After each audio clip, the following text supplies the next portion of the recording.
दोस्तों नमस्कार। मैं आप लोगों का हार्दिक अभिनंदन करता हूं। जो लोग फर्स्ट बार विजिट करें सब्सक्राइब, बेल आइकन ऑन। चलिए शुरू करते हैं कि आज मार्केट में क्या हुआ। उससे पहले एक न्यूज़ आ रहा है, तो वही ट्रम्प और पुतिन का आ रहा है कि ट्रम्प कोशिश कर रहे हैं।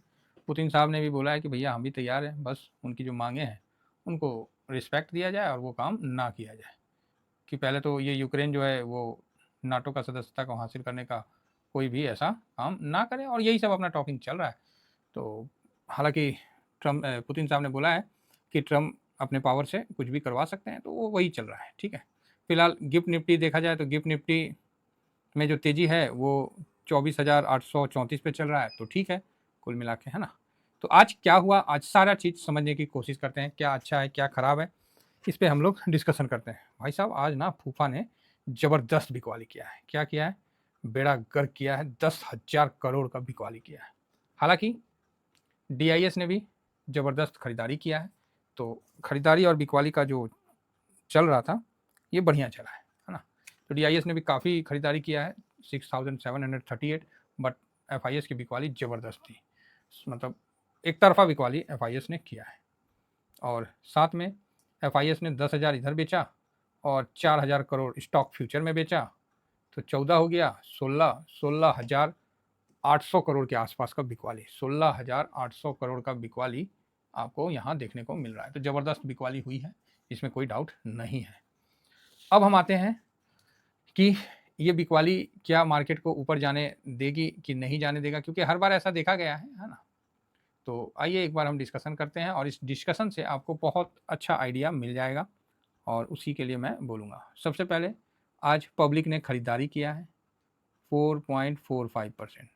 तो ये तो आप लोगों को ध्यान है कि पब्लिक का 8 तारीख को 8/5 को पब्लिक का 43.08 था, और मैंने आपको बोला था कि जो इंडेक्स फ्यूचर में इतना कम लॉन्ग पोजीशन मतलब पब्लिक का बॉटम मार्केट का टॉप बनेगा।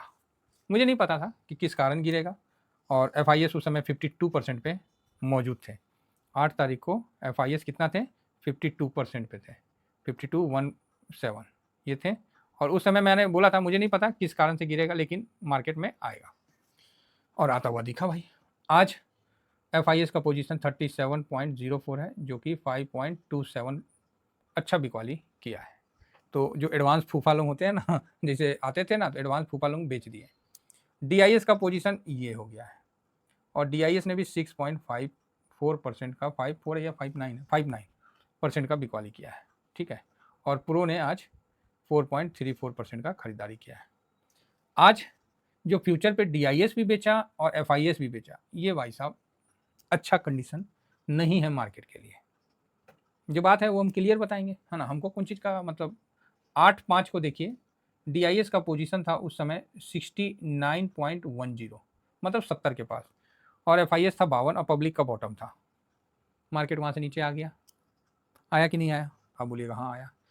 अभी जो डीआईएस ने इस तरह से पोजीशन कम किया है, ये संकेत अच्छा नहीं है। आप बोलिएगा सर प्रो ने खरीदा है, नहीं नहीं, प्रो का तो कोई मतलब नहीं होता, वो तो जस्ट इस एक्सपायरी तक प्रीमियम खाने के चक्कर में वो करते हैं, उनकी बात अलग है। यहाँ जो है ये फर्स्ट क्लास का बिकवाली है, और ये मार्केट पे दबाव दिखाएगा, उछाल में बिकवाली आएगा। ठीक है, उछाल में बिकवाली आएगा तो ये कंडीशन बनता है, और यहाँ पब्लिक का बढ़ना और डीआईएस का कम होना, एफआईएस का कम होना, ये संकेत अच्छा नहीं है। और यहाँ से हम कह सकते हैं कि निफ्टी आपको 24,300 के लेवल में धीमा धीमा जाता हुआ दिखेगा, यहाँ और 300-400 पॉइंट का कटौती आपको देखने को मिलेगा, ऐसा ये अनुमान मेरा है। और ये किस कारण कटा है ये अभी उतना मुझे तो क्लियर नहीं है। बाकी जो न्यूज़ आ रहा है वो पता है ना। न्यूज़ तो कोरोना का है, साथ में सिंदूर पार्ट 2 का है, मतलब ये सब है। और डीआईएस को तो पता होगा ना, ये तो एफआईएस नहीं है, ये तो फॉरेन इंस्टीट्यूट नहीं है, इनको तो सब पता है अपने मार्केट का, और भारत का भी। जो आपको नहीं पता इनको पता है, इनकी पैठ बहुत अंदर तक है। इनका प्रॉफिट बुकिंग एक संकेत देता है कि हम लोग को भी प्रॉफिट बुक करना चाहिए, लेकिन हम लोग तो ऑलरेडी अपना पोजीशन आज फाइनली कम कर ही लिए थे, तो मेरा तो कोई ज़्यादा उसमें नहीं है। कैश भी फ्री कर लिया हूँ, थोड़ा जो 25,000 के लेवल के आसपास प्रॉफिट भी बुक कर लिया हूँ, तो मैं निश्चिंत हूँ। ऐसा नहीं है कि मेरा माइनस में नहीं है, मेरा भी अल्फा है और भी पीएसयू है, कई माइनस में भी है, तो है रहेंगे। लेकिन यहाँ जो स्थिति है जो मुझे समझ में आ रहा है, कुछ आने वाला है, क्या आने वाला है ये नहीं पता है, लेकिन कुछ है। अगर यहाँ से वापस 25,300 के ऊपर निकल जाता है तब तो मैं पॉजिटिव हो जाऊँगा, अदरवाइज इस लेवल में मैं बहुत पॉजिटिव नहीं हूँ। जो बात है वो आपके सामने रख रहा हूँ। नीचे आएगा, देखिए मैं क्या होता है कि मार्केट बेयरिश होने से पहले ही हम लोग समझ जाते हैं कि मार्केट में कुछ उछल कूद शुरू हो गया है, और 8 तारीख को ही हम लोग इस चीज़ का डिस्कशन कर लिए थे।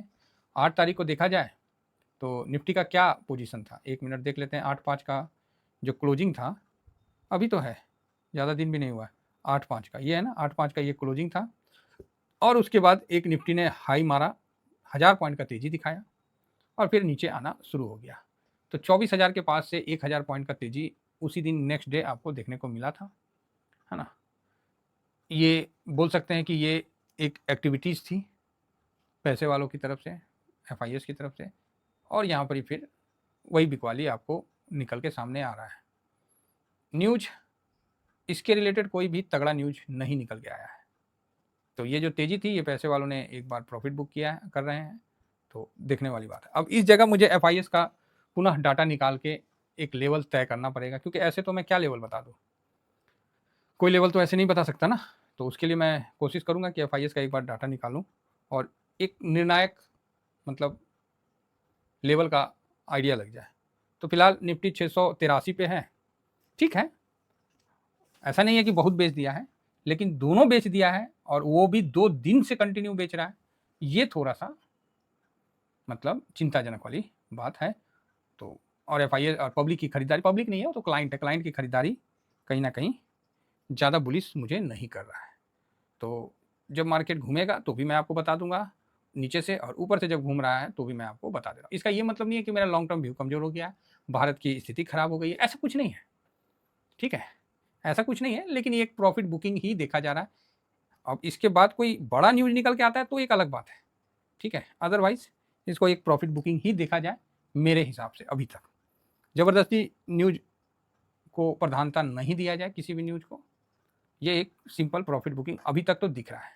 अब आजकल में कल का भी देखना पड़ेगा, अगर कल भी बिकवाली करता है तब तो ये कंफर्म हो जाएगा कि कोई बड़ा न्यूज़ आने वाला है, ठीक है। और ये क्लियर है, जो व्यू है वो मेरा क्लियर है। अब मेरे व्यू को मजबूत किसने दिया, गोल्ड सिल्वर ने। आप ही बताओ फिर गोल्ड और सिल्वर क्यों भागा, गोल्ड में मजबूती क्यों आया, 32-82 गोल्ड जो पहुंच गया ये क्यों पहुंचा। अगर निफ्टी गिरा है, क्योंकि आज तो गोल्ड और निफ्टी दोनों गिरा, आप ही बताओ गोल्ड क्यों भागा, कोई ना कोई कारण तो है। अगर सिंपल प्रॉफिट बुकिंग होता तो गोल्ड को नहीं भागना था, लेकिन गोल्ड भागा है। तो ये भी देखिए दोपहर में गोल्ड कितना था, 32-32 था, तो गोल्ड क्यों भागा, 32-82 क्यों हुआ।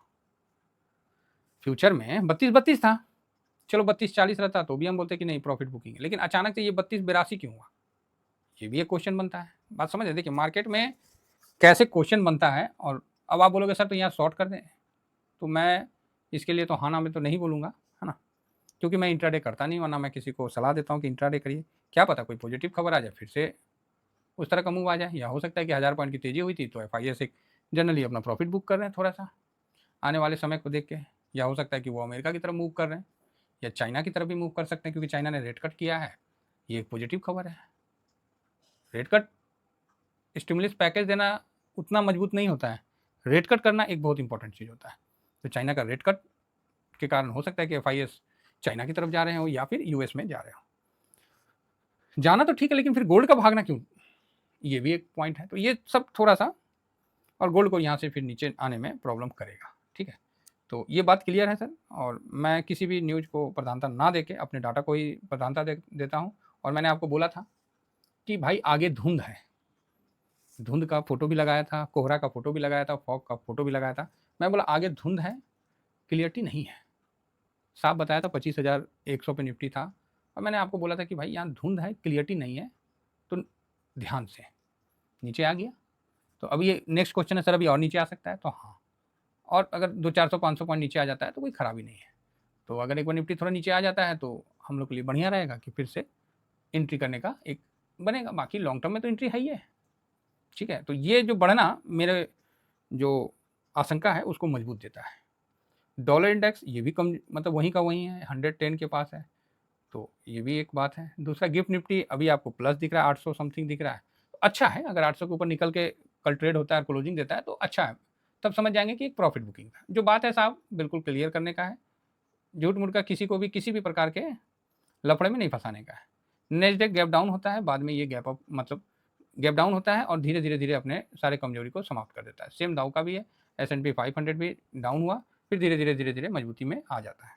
और भारत का मार्केट अप होता है, अच्छा रसल तो प्लस में भी आ गया और फैंग इंडेक्स भी तकरीबन प्लस में आ रहा है। अब भारत का मार्केट ऊपर खुलता है, उसके बाद धीरे धीरे नीचे चला गया। तो आपके सामने है।